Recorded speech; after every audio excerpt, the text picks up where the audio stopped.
Now, I know every time we do a crossover, I say that the sedan is being killed off by these types of vehicles, but the reality is it's true. And for somebody like BMW, it's more so. The X1 was introduced for a market that really wants to get in to the BMW brand without having to spend a whole lot. Our spotlight today is on this 2018 BMW X1 xDrive28i. This is the only engine offered here in North America, but we're going to be showing everything about this car, all the different features that have been equipped with it, and everything else you need to know if you're in the market for BMW's smallest compact crossover SUV.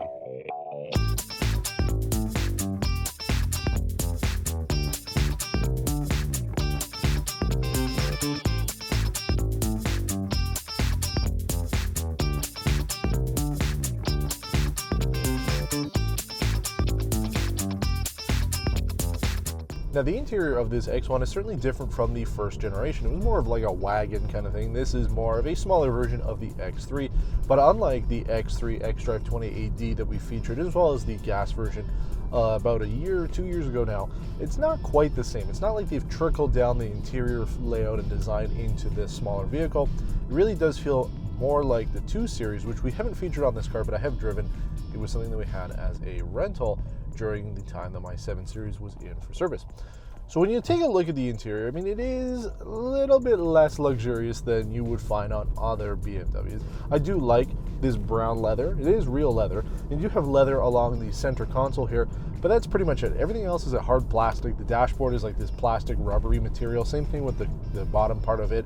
You do have wood looking trim. They say it's wood. I really think that it's plastic, especially if you give it a tap. It does feel like plastic, but they advertise it as wood, so who am I to say? Aside from that, everything else is relatively straightforward. You do have your HVAC controls in the center here. It is dual zone automatic climate control, which is good. You do have a nice wide navigation screen here with iDrive and wireless Apple CarPlay, like we've talked about with other 2018 models from BMW. Now, this vehicle starts at $40,000, but it gets much more expensive when you start adding on all the features. Actually, we're sitting at $52,695. That's because the paint costs almost $900. The interior, that mocha leather, is $950. You have a $1,750 driver assist package, which has park distance control, forward obstruction warning, and lane keep warning. There are no actual active safety features with this car, so it'll just tell you if you're leaving the lane. It'll just tell you if you're going to hit something. So there's no active features with that. The $5,750 premium enhanced package gives you the navigation system. You also get auto dimming mirrors all around, panoramic sunroof, which is pretty nice, lumbar support, heated steering wheel, the head-up display, alarm, comfort access, which is also nice as well, Sirius XM radio, a HiFi sound system, and the auto opening trunk. Now, this is not the Harman Kardon audio system, but it's also not, I guess, the BMW business one. So you do have a slight upgrade over the absolute base audio, and it sounds okay. Yeah, I'm not really blown away by it. I wouldn't really call it a hi-fi system. I think that it's pretty similar to a regular non-premium audio system that we've found on other cars. Now, you also have to add $750 for Wi-Fi hotspot, Apple CarPlay, which is wireless, and wireless charging. It does work with the iPhone 8. The iPhone 8 Plus does not fit, but we've had that experience with a lot of other vehicles from BMW Group. You do have a $350 luggage net. It is in the back. So I guess if you have a dog, or if you're storing things in the back, you don't want them to fall into the passenger compartment area, then you can use that. $950 for the Sport Premium package. Now, it is not the M Sport package, so please note that it is not going to have the appearance kit. It's not going to have the M Sport suspension, but you do have the M Sport-ish seats here, and they do have the M Sport steering. I don't really notice much with the steering, but I do notice that the seats are quite firm. You're almost kind of like sitting on a park bench here. There is really no cushion to them. Yeah, I guess they're comfortable enough, but we've found that most of the seats that BMW offers that are very nice, it's the sport seats that really get firm, and if that's what you're looking for, then you're going to be enjoying it. Me, not so much. I'm not a huge fan of the firm seats here. Now, for $1,300, you could add that Harman Kardon audio system. You could also have HomeLink for $300, which this car does not have, and you could also have the Driver Assistance Pro, which would add more autonomous and active driving assists to this car. That's another $1,000. So this car could get significantly more expensive if you wanted it to. And I think as configured, I mean, for the most part, I think people are going to be pretty happy with this trim, especially with the interior. You know, I like I said, the color's quite nice. The seats are comfortable for most people. They're firm as far as I'm concerned. then the drive itself is not bad. I mean, it still drives like a crossover. It does have all-wheel drive, which is a huge plus for people up here in Canada, especially if you're going to be driving this year-round. And yeah, the power is okay. It's a 228 horsepower engine, the same one in the Mini Countryman that we had. So you could put the car, there is sport mode, so we're in sport mode right now. You could put it into the sport transmission. I don't know, I mean, like, it'll go, right? It doesn't sound anything too exciting, but it goes. And I have noticed if you keep it in regular mode, right, comfort mode, without putting it into the sport transmission, you know, you put it down, oh, it was like a second there for it to get into the right gear. So it is slower. The transmission really runs a lot slower when it's in comfort mode, but that's the whole point. If you really do need the power, then you put it into sport mode and you go. And I guess it works. I mean, I'm not overly thrilled with the amount of power. It does have more power than a lot of the consumer vehicles in this segment, so you do have that as a plus, but it's also not going to be overly quick. I think that people who are looking for a sporty version of a BMW should not be looking at the X1. You're going to look at the 3 Series and get a bigger engine, because as I mentioned, this is the only engine offered here in North America, so there are no diesel engines, there are no smaller engines, there are no bigger engines. We get just but one, and that seems to be the way it goes with everything here in North America. BMW and the other manufacturers really like to give us just one option. They think that's all we need. Now, as we mentioned in our introduction, this car is becoming quite popular for BMW, and I think a lot of people like this because it is a crossover. That seems to be the big trend now, obviously, that people want to get into crossovers.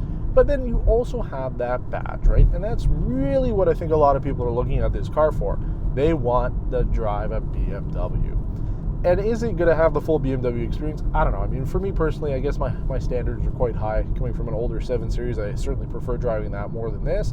And we also drove the M760 Li last week, so we kind of had, you know, the absolute best BMW had to offer. Now we have the most affordable that BMW has to offer. So there is a huge gap between those two vehicles. But there's nothing necessarily wrong with it. For using it as a day-to-day driver, it has worked for us this week. I am comfortable up here in terms of space. You can get into the back, and I do fit.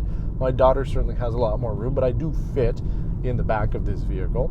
And the trunk size, I'm actually pretty impressed. It's pretty big. It's very comparable to some of the other bigger compact crossover SUVs that we've driven, and I was impressed. I thought that the trunk size would be quite small, so you're not going to get subcompact size in this, even though the dimensions are much closer to a subcompact crossover. I'm very impressed with the trunk size.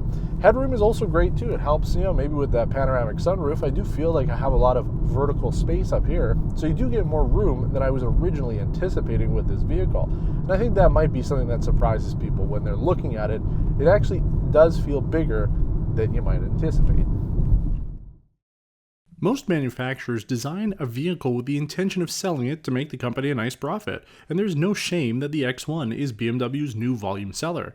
It doesn't cater towards the enthusiasts the same way an M car or the 2 Series would, but I can see it being a good choice for some enthusiasts looking at a decent all-season vehicle with the extra space and standard xDrive in North America. When it comes to the things that we like about this X1, they are similar to what we've noted with other BMW Group vehicles so far. iDrive with wireless Apple CarPlay is great and really stands out as one of the best infotainment systems on the market today. The ambient light throughout was a nice surprise, although the color options are orange and white, much more limited than the Mini Countryman we featured earlier, which shares the same platform as this X1. Overall interior space was also good. Being a smaller, compact crossover, we had enough space for our family of 3, and the trunk area was also generous with the easy power folding rear seating. Finally, I'm going to say that the options available on this car are a plus, allowing people to customize their X1 to their liking, adding only the features they really want or need, and allowing this to be a relatively flexible crossover starting at 40,000 Canuck bucks. But with the good, there's always the bad. We still haven't found a car that's flawless, so the X1 has a few negatives we want to talk about. The wireless charger needs to accommodate larger phones, as devices like the iPhone 8 Plus and Samsung Galaxy Note 8 are popular but incompatible. Also, the lack of Android Auto is still going to put off a large segment of car buyers. Fuel economy wasn't very great either during our week. We averaged 9.7 liters per 100 kilometers. This engine does require 91 octane with a minimum 89, so fuel costs will be higher than vehicles outside of the luxury segment. Now, I expect BMW will continue selling plenty of X1s around the world, especially in China with the long wheelbase variants. We see enough of these on the roads now, and buyers seem to be pretty happy with their choice.